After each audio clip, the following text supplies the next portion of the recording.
Welcome back to Paul's Old Crap. In today's video, we're going to take a look at a product called the Star Trek Omnipedia. This was released in 1995, and it's kind of like an encyclopedia of pretty much everything related to Star Trek. And there's been a few different versions of this software. I think the one that came after it was just called the Star Trek Encyclopedia, and I think that was in 1997 or something like that. But yeah, this is the original version of this product, and it was released right around the same time as Windows 95, although it wasn't designed for Windows 95. Right before the release, it looks like they had to implement a couple hacks. So if you install this software on Windows 95, you actually have to go and edit an INI file and change a setting and copy another file related to the speech recognition and stuff like that. So. But the manual that comes with the software does tell you what to do, so it was easy enough. But yeah, this software I've actually had sitting on my shelf for a few years. I bought it brand new in box on eBay a long time ago, and today I decided to actually open it up. And as you can see in the photo here, this is the contents of the box, basically a bunch of CD-ROMs. One is the software, and there's a few that are like audiobooks from the actors and actresses from the show, something like that. I don't know if I'll ever actually check those out, but yeah. So it also comes with a hat, which is kind of cool. And there was also a form you could send off and get a poster. You had to pay the shipping and handling or something for it, but I think I'm a little late for that one. So yeah, anyway, I installed the software on my IBM ThinkPad with Windows 98, and it still runs. So yeah, you can actually download this software, like the ISO file, right from archive.org if you want to check it out yourself. So yeah, let's jump into it.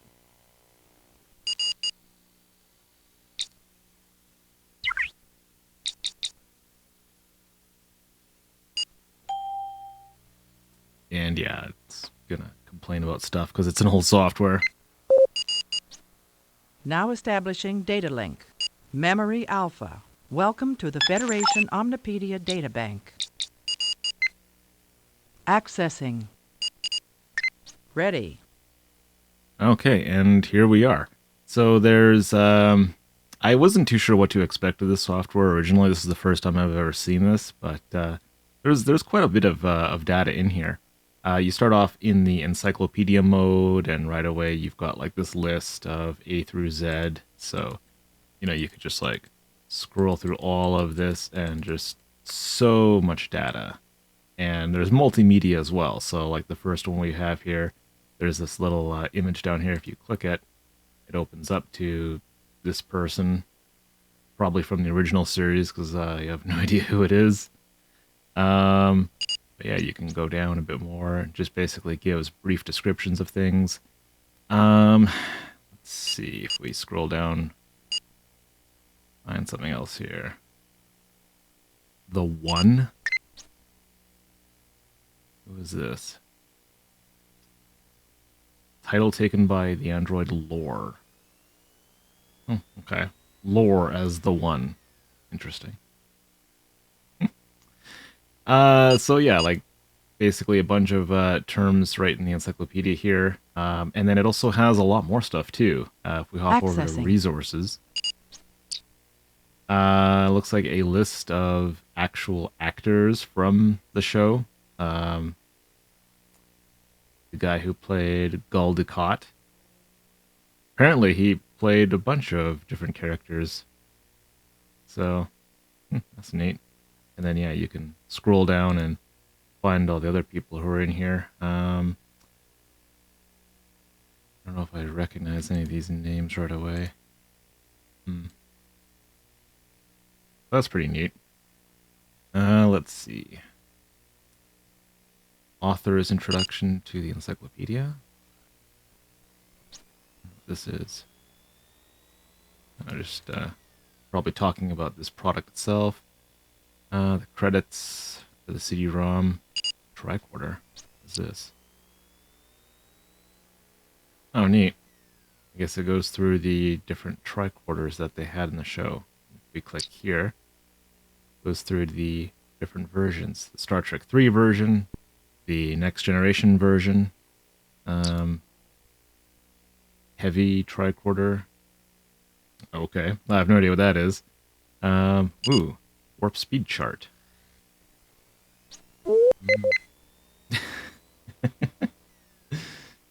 Um,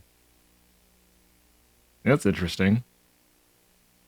I don't know. We have a lot of different things here. Accessing. A list of all the episodes. So we've got here like All Good Things. I think this was like the uh, finale for the Next Generation. If I'm not mistaken, that was this one. It was the last television episode of Next Generation. Yeah, it was. Okay, yeah. So we've got like they've got them by the original series, Next Generation, DS9, or we've got the movies. So if we hop over to movies, um, Wrath of Khan, and gives us some information. Then we can also open the picture. There was that multimedia right in there. That's pretty neat. What's under DS9? I think this is basically just all of them by the episode number. I'm not sure. You know what? This is probably not even complete. I can't remember if DS9 was still on the air, being made when this was released, because there's not really that much in here. So, yeah, I think that the show was in the middle of its production run, I think, when this product was made. So, interesting. Now, what do we have here?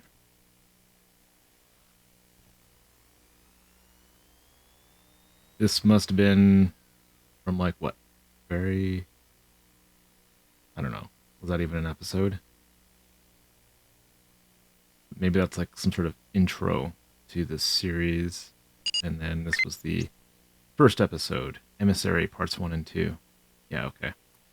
Yeah, I remember that a little bit. So, yeah, I guess Deep Space Nine was still being made when this was made, so that's kind of neat.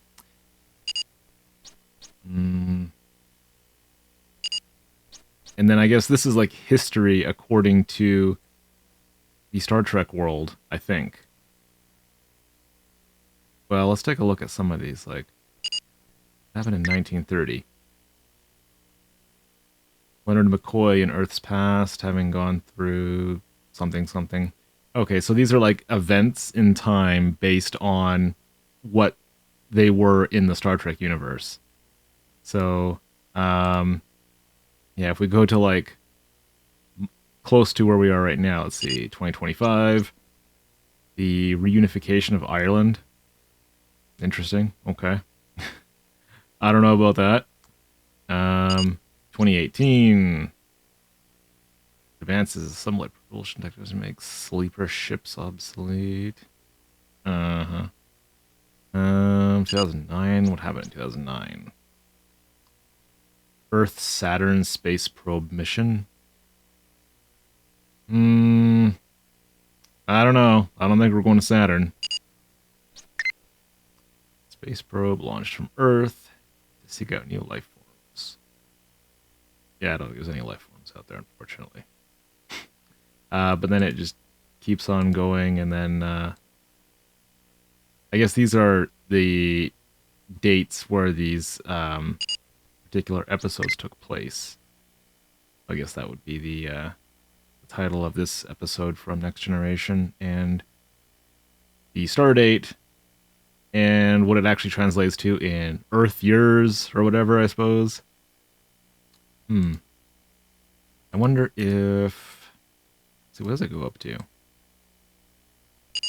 Okay, so it goes up to 2370, which is when the last episode of Next Generation was based in. But then you can jump up to...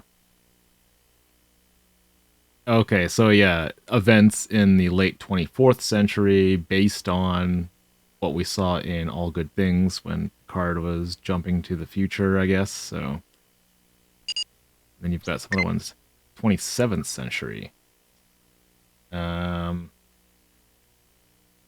Something happens, and then we apparently run into these people, the Vorgons. Okay. Let's see. Accessing. Found entries. Oh, okay. This is if you're searching for stuff. Accessing. Topics. If the Starship Enterprise is a legend in the history of space exploration, it is due in no small measure to the legendary exploits of Captain James Tiberius Kirk.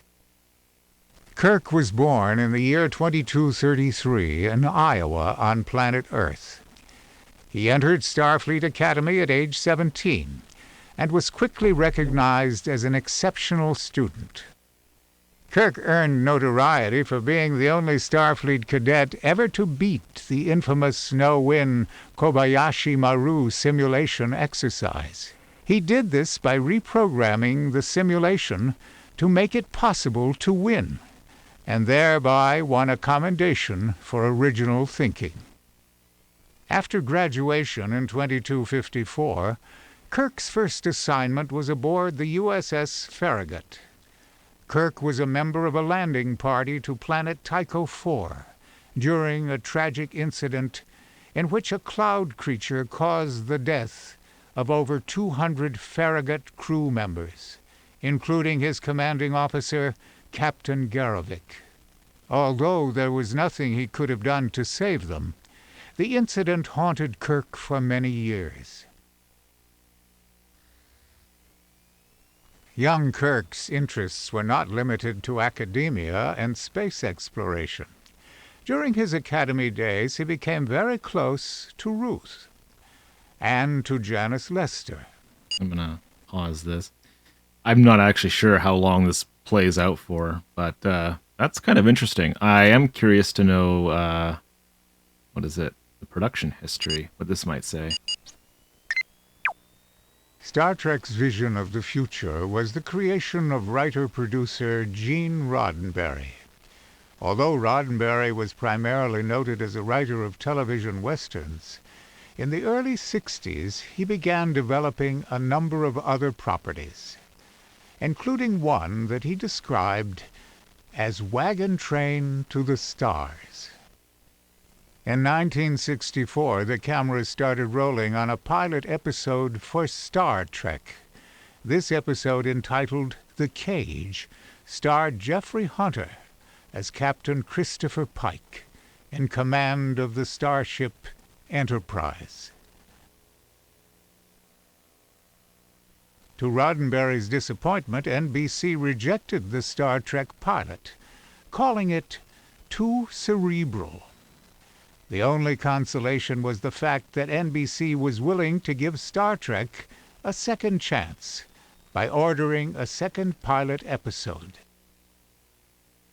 This second pilot, entitled Where No Man Has Gone Before, starred William Shatner in the role of Captain James T. Kirk and Leonard Nimoy as Mr. Spock. This time, the network gave Roddenberry the green light, and Star Trek premiered on September 8th, 1966. The Starship Enterprise soared into millions of homes, each week transforming its viewers from earthbound humans to interstellar adventurers, exploring strange new worlds on the final frontier, where no man had gone before. Unfortunately, Star Trek was far from a hit during its 3 years on NBC, and it was frequently near the bottom of the ratings heap. Nevertheless, the show developed a loyal viewership, and Star Trek fans rallied to Roddenberry's support when NBC threatened to cancel the show after its second season. But even the Star Trek fans could not save the show a second time, and Star Trek was canceled after its third year. Ironically, just before science fiction became reality, when Neil Armstrong became the first human to to walk on the moon. Everyone expected Star Trek to fade into obscurity. But thanks to syndicated reruns, Star Trek actually grew in popularity. Star Trek was a posthumous hit, and the first Star Trek conventions were a sign of this life after death. Paramount Pictures responded to the fans' demands by announcing plans for a new weekly series called Star Trek II. All of the original series actors agreed to return for this revival, except Leonard Nimoy, whose character was to be replaced by a full Vulcan officer named Zahn. Star Trek II never made it into production. Just 2 weeks before the scheduled start of principal photography, Paramount canceled the series and announced plans to expand the first episode into a major motion picture to be directed by Robert Wise and produced by Roddenberry. The reason was Star Wars. George Lucas had proven what Roddenberry was saying all along, that there was a market for well-produced science fiction entertainment. Star Trek, a motion picture, was released in late 1979. The return of the Starship Enterprise was a resounding financial success, although fan and critical reaction was mixed. Thrusters ahead, Mr. Sulu.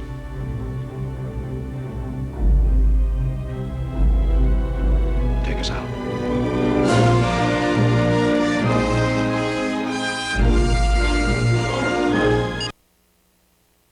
That's pretty interesting. I don't want to get copyright flagged in case they decide that, oh no, he's got the whole movie on there, but yeah, that's kind of interesting history about the original series. That's stuff that I didn't even know. Honestly, I wasn't really a big fan because, I mean, that was before my time, so yeah. So yeah, there's, I mean, I don't know how long that continues to go on for, but that's pretty interesting. And one thing I will note is sometimes there's a bit of a delay in what it's doing because it keeps having to read off of my CD-ROM drive. This software does require the CD to be in the drive when you're running it, probably because all these video files are on there. So what we're going to do, though, is we're going to head back over to the encyclopedia. There's one thing that I want to demonstrate here. That is the speech recognition. So what we have to do is we have to... Voice recognition activated. Okay, now I have to... Accessing. Uh-oh. What happened? No! Online assistance activated. Select Exit Help button to return to Omnipedia database. Okay, I gotta talk real quiet. Oh. Encyclopedia. Accessing. Scroll down. Can't do that now. Scroll down. Scroll down. Scroll down. Ooh, it works. Oh no. What happened? Cancel. Search? What are you doing?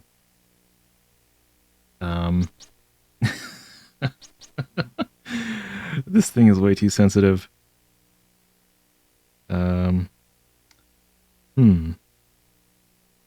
Resources mode. Resources mode.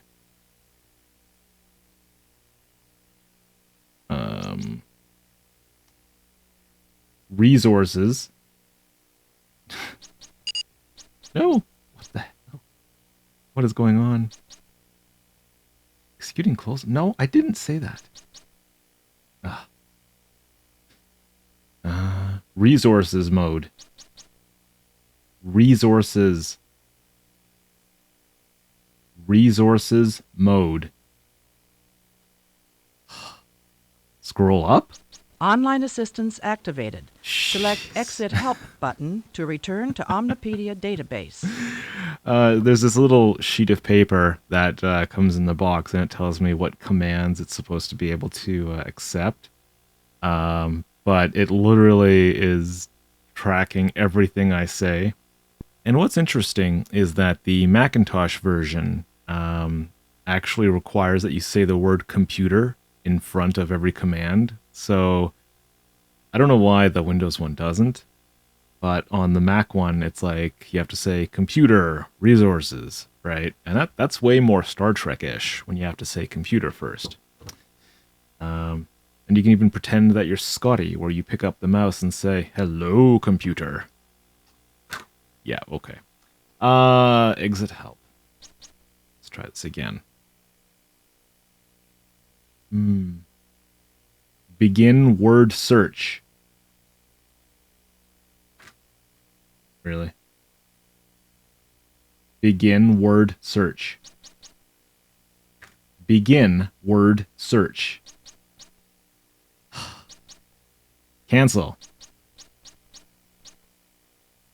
Begin word search. Scroll down. Scroll down. Scroll up. Scroll down. Cancel. Online assistance activated. Select Exit Help button to return to Omnipedia You know what? database. Oops. I'm going to turn the speech recognition off because it works a little bit, but it's just not very fun. Now that this was up here, I'm going to look at the story of Q.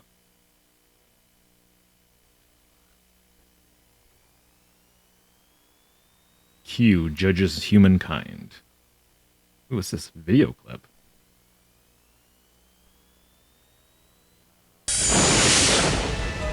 Oh.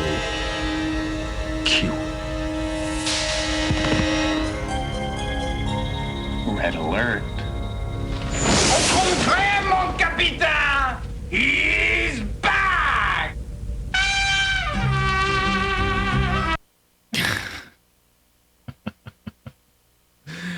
Oh, man. Okay. So that's neat, though. There's going to probably be a lot of different video clips, I would think, then. Or any type of multimedia. What do we have here? I think I remember this one. Yeah. What's this one? Q threatens the crew. What else is new? Yeah, there's a lot of interesting stuff in here. A lot of this stuff, like, I've never heard of before. What is this? Planetary Geosciences Laboratory. It's located on Deck 10 of the Enterprise D. Interesting, interesting. Accessing. I'm going to show you some more things in here under the resources area. Because there was like information on different ships and star bases and stuff. This is like a whole listing of them, I guess, by each number. It's pretty neat. So you got like Starbase 11, site of Kirk's court-martial in 2266, and then the episode it appeared in. Wow. That's neat. What do we have here? Starfleet signage.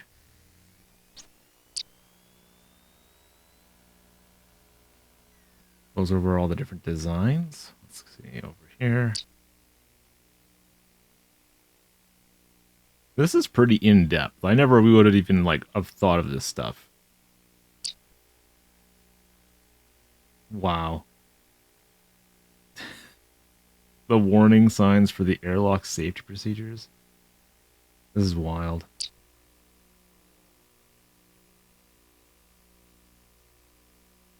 This is from Enterprise A. And this is stuff from Enterprise D. Yeah, because this looks familiar. That's the end of it. Romulan spacecraft. Ooh, different types of Romulans. Interesting. The card maneuver. Ooh.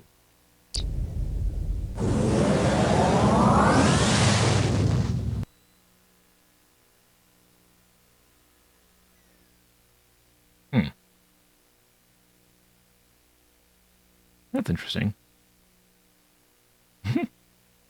What else do we have here? Klingon weapons. Let's see.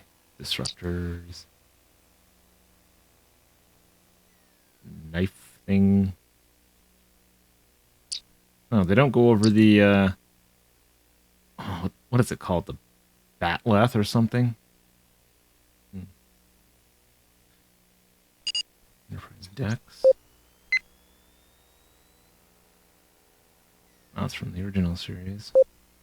Enterprise A. What if we click?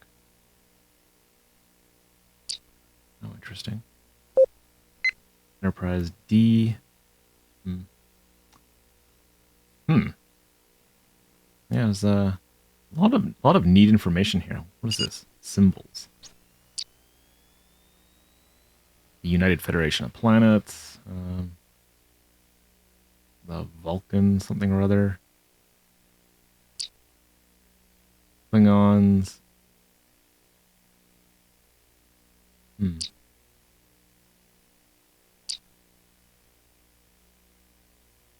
Bajoran. Cardassians. Symbol of the Borg. Interesting.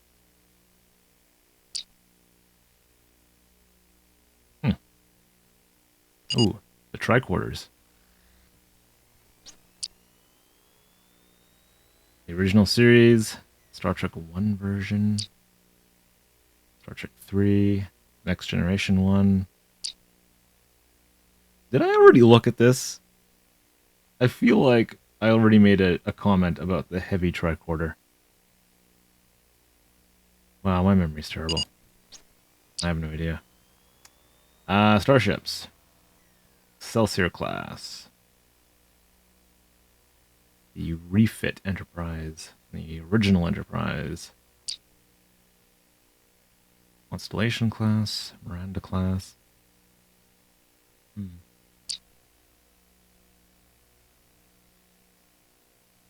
Something or other. Interesting.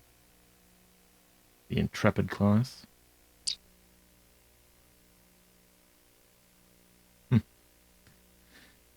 Well, yeah. Accessing. So there is just so much information here. I mean, there's so much to go through. I wouldn't be spending too much time on this just because it's just like impossible to cover all of this in a video. What did we have here? Miles O'Brien.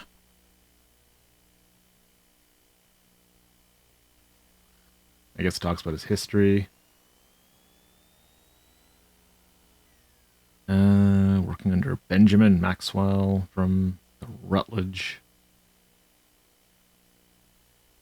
I think that becomes a plot point in DS9, does it? I can't remember. Yeah, I remember there was some episode that involved, you know, like his hatred of the Cardassians or something like that. I don't know. Interesting.